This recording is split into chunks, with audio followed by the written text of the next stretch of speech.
It's January 24th, 2022. I'm here with Denise, Wallace. And we're here interviewing Denise for the BE collection. Welcome. Thank you. How did you hear about the collection? Well, I heard about it from Laquita Chambly, a friend of mine. She I'm called going me. to meet her the end of February, right after her birthday. You just met her? I will, in February. Oh, you haven't met her? No. Okay. All right, great. Well, I guess it's a network. It is. I believe in the network. It's very Community powerful. network. I really believe in it. No, she is a friend of someone we interviewed, Karen Granado. So that's our network is what makes this work. Yes. Because people are just, we build upon the referrals. Mm-hmm. So what's your occupation? Well, currently I'm retired. Uh-huh. And before that? Nutrition, wellness, life coach. Okay. And many other things over my career. We can list them all. Which one did you like the best? Nutrition, wellness, life coach. Mm-hmm. What I'm currently doing now. Prior to that, I was an alcohol and drug counselor, and I did that for many years, and I like that as well. Did you do it as a private practice or with a group? No, I did it with I worked at a hospital. What hospital? Hemet Valley Medical Center. And how did you start into this path of helping people actually? Basically, I've been helping people all my life. It's just part of who I am. So different occupations have been in area of service. You know, for many years I had a beauty salon. I was a cosmetologist. You should put entrepreneur as part of your occupation. Well, yeah. Well, I like to say entreprenegro. Oh, really? That's a little term that. Now, is that defined in Webster's? Not in Webster's, but could just could be entreprenegro. You know. In the future, who knows? Who knows? I wonder how things actually get into Webster's. What makes it official? I don't know. I don't either. Something we can learn. So, that's what you're doing. Where were you born? I was born in Los Angeles. Were you? Yeah. Family of 8. My parents were from Texas. They came out to California seeking better opportunities during the 40s. I was born in 53. When's your birthday? August 9th. August 9th. I'm a Leo. Yeah.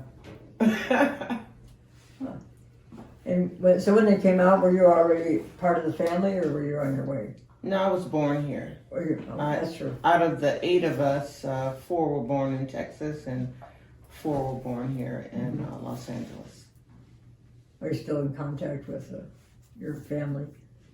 Well, my parents are deceased, but I still have 3 brothers that are alive and 1 sister. Any other gays in your family? No, No. not immediately. Not in my immediate family, but I do have a cousin that's gay and lesbian. She lives in Georgia, actually. I can't imagine myself being in the South and being gay. No. I can't even imagine myself being in the South and being black, let alone gay. How's she doing? She's doing fine. She's alive, right? Yeah, she's alive. But I don't think well, I won't say I don't think she's all the way out. She's kind of out and not. She's not living her full life with freedom. That's too bad. Yeah, it really is. She doesn't want to come to California? No. Well, so it's working for her, I guess. Yes. So were your family members part of this helping thing that you've passed on to yourself? Yes, my mother was a seamstress, and my father was a welder. He worked in the steel industry, and blue collar job. I grew up actually in Compton, like Willowbrook, which is in between Watts and Compton. I mean, yeah, it's in between Watts and Compton. It's Willowbrook. So I used to tell people I lived in the suburbs. That's right, of Los Angeles. Yeah, the suburb of Los Angeles. That's right. But yeah, that was the area. Mm-hmm. Yeah, I had a good childhood. Mm-hmm. Yeah. What order, where are you in the placement of the 8? 7. 7. Oh, I'm the okay. 7th child. Mm-hmm. Yeah. And do they know about your sexuality, your preferences? My parents, Mm-hmm. yeah, Mm-hmm. they knew How they deal before with it? they passed. Mm-hmm. Yeah, they knew about it. Were they pretty comfortable with it? Well, my parents loved me unconditionally, That's so they didn't browbeat me Mm-hmm. and so forth. So I was just free to be me. When did you become aware that your sexual preference was different than what you were exposed to, probably? Well, my orientation, of course, the orientation is heterosexuality, but that's the orientation. Mm-hmm. But who I was inside was somebody else, and I didn't know what to call it when I was growing up. I didn't know what to call it. I just knew I was fond of girls. You know, I liked them a lot, and I also liked the boys, but the girls kind of gave me butterflies.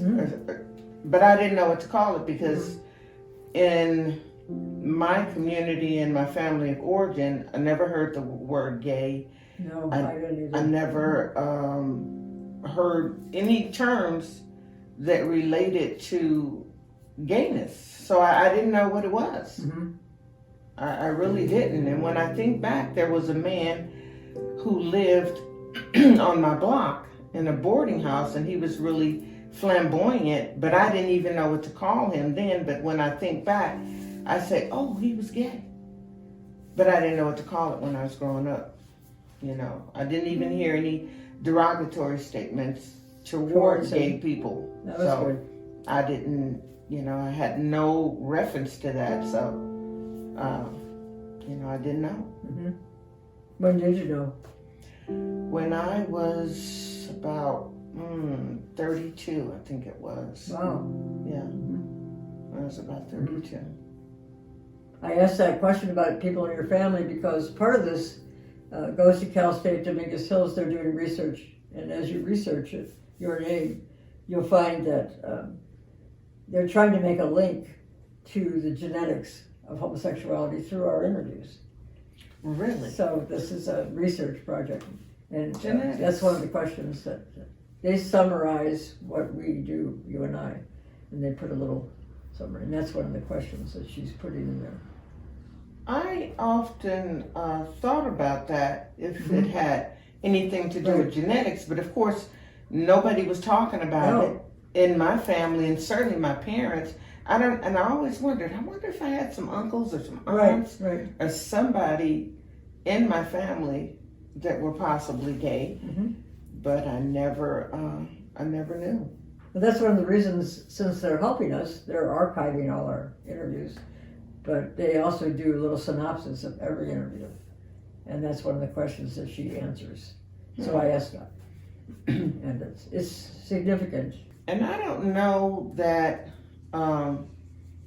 my parents never said anything against me being gay, but I don't think my father liked it when it initially happened. I mean, when he initially found out, but he never said anything disapproving of me. Because me and my father were really close. Yeah, we were really close. I think I was his favorite, you know, out of everybody. I mean, he just used to always tell me how proud he was of me and how much he loved me. And he was always, he was always there for me and close in my life. We were very close. That's great. Yeah. So, you know, and here's the thing. I grew up in a very religious household also. My mother was a Sunday school teacher like for 30 years, and then my dad was a deacon, you know, because, you know, coming from a conservative black family from the South, religion is always the root hold of the family, which I had other gay black friends that had that issue with I'm gay, and then the fire and the brimstone, and they got a lot of browbeating and and their parents weren't accepting of them, which was different from me. So, you know, it's a lot of chaos within that, you know, in the black family, and you have religion, and then you have homosexuality, and it's like it just can't be happening. It's a real big problem because of the religion. We've actually started interviewing several ministers. You'll see them in the thing. Yeah. One of them was thrown out of the church because she was a lesbian when they found out. Mm-hmm. But they pursued their mission. You know, because, anyway, yeah. It's admirable. Well, you can still have God and, you know, and be gay. You know, I don't know if you know who Bishop Carl Bean was. No. Well, Bishop Carl Bean was Archbishop of church, and he started Minority AIDS Project. Mm-hmm. And in Los Angeles? Yes. Uh-huh. He started Minority AIDS Project, actually. Huh. And you should Google him. He died recently, several months ago. Huh. And yeah. Did you know him personally? Yes, I did. Huh. Yeah. Did you work with him with the AIDS project? Well, I did some volunteer work Mm-hmm. with Minority AIDS Project. Mm-hmm. And the reason he started Minority AIDS Project is because, you know, folks had, there was AIDS Project LA. Right. And they had, you know, all the money and all the grants and the Ryan White monies and all of that stuff was happening. But when the AIDS epidemic was hitting the black community, they couldn't get any service. Really? You know. From APLA? No, they couldn't get any service. How come? What was the reason? Skin color. Yeah. You know. I know that. Inequity. And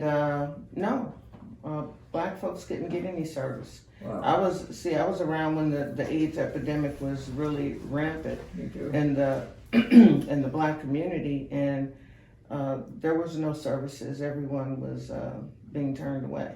How about with physicians in hospitals? They didn't get that kind of medical care either? Well, in hospitals, they weren't addressing AIDS specifically. No. Right. So that wasn't happening. Mm-hmm. So it was just the devastation. I saw hundreds of people that died during that time that were part of Unity Fellowship Church, which Carl Bean actually started as well. So even give you some backdrop, if you know about the song I Was Born This Way, which became the gay national anthem. Carl Bean wrote that song, and he actually got a Grammy for it back in the day. Yeah. Well, at least during the disco, it was a disco song, and Lady Gaga redid it some years ago, and you know, which she actually, when he died, and she had tweeted about the fact that the song came from him, and that was her inspiration because of the song I Was Born This Way. He's the one who wrote it. Gay black man. Huh. So he just died recently? Yes. Oh, I'm sorry to hear that. Yeah. So. How long did you work with him? I didn't work with him per se. He was a pastor. I attended his church. So he was a pastor of Unity Fellowship Church, the Archbishop. So I was a parishioner. Did you work with a lot of gays in your wellness practice? A few. Uh-huh. Yeah, a few. But I also worked for AIDS Project LA, which I had a lot of clients that did case management and housing for those that had HIV and AIDS. Right? Some were coming out of prison, some were homeless, some were alcohol and drug addicted, etc. So all of that. So it was a diverse population there that I was able to service. That's great. And it was good. Yeah. So now you're officially retired. You're not doing anything. I'm officially retired, but I'm a caretaker for my 12-year-old, one of my granddaughters, who's 12 years old. I am her caretaker. So you're busy. So I'm so I'm busy because she has activities. You know, she's got basketball, and she's an aspiring actress, so she models. And, you know, she's also an actor and does commercials and so forth. And she's 12 years old, so I'm busy. That's a job in and of itself. We adopted a daughter. We know that job. It's a big job. Yes. Yeah, nobody prepares you for it either. No. So here I am, you know, at my age, doing it again, you know. So you married? Did you have a heterosexual marriage? I did when I was 21. I got married because, you know, that's what I was supposed to do, programmed to do. I didn't, you know, I didn't feel comfortable. This is what I'm saying. I lived that heterosexual lifestyle until I was 32, but I was never comfortable in it. I never felt like, oh, this is where I belong, and I always felt awkward and off balance. And then when I discovered that I love women, I was like, oh my God, it's like my whole life flashed before me, and I said, this is who I am. I didn't know. Right. And then I was like, oh my God, I finally feel alive. So do you think that being black and being lesbian has been a double? Yeah. Yeah, it's been a lot to handle. Sure. Which has been more difficult? Black. Would say the more of the challenge, you know, of dealing, because nobody knows your sexuality right off. Right. But when they see me coming, you can't help but notice that I'm a black person, right? So you automatically see that. Yeah, but do you like it? I mean, I sexuality you can conceal, but your skin color you can't. Yeah, it is you. But I love the skin that I'm in. Yeah, look good. So what's your dream for yourself for the future? Oh my God, that I get to leave the United States and go somewhere that's really warm and tropical. Where will that be? Do you have a spot picked out? Costa Rica, Ecuador. When do you think you'll do that? Oh God, probably in the next 8 years. Because I'm going to be around till I'm about 100, you know. Me and Betty White, you know, we're cousins, you know. Yeah. So do you have questions you'd like to ask me about what we're doing with this thing? And it is a legacy project primarily. If you think that you're going to be in this archives, several archives now, your interview will be available forever. It'll be available forever. Is that something? That's absolutely amazing. And what made you decide to do this? Well, I was bored. We retired and we moved back to Los Angeles full time. And this COVID stuff, you're just locked up. So I was bored and I said, what do I like? You know, I like people's stories. I think their stories are really interesting. And being a therapist and a nurse, you know, I heard stories. So I said, well, let's try this. So Marge and I decided to try doing it. And then we found Kelly, he helped us. And so we're just letting it grow. And it is growing. So in closing, if you knew that your life was going to be wrapping up, and what would you like to be remembered for? My life is wrapping up. I'd like to be remembered as the loving, giving human being that I try to be every day. That's your wish. You're already doing it. Yeah. I can see that. So, thank you. And she said, drink water and eat vegetables. Right. Water is my #1 drink of choice. Is it?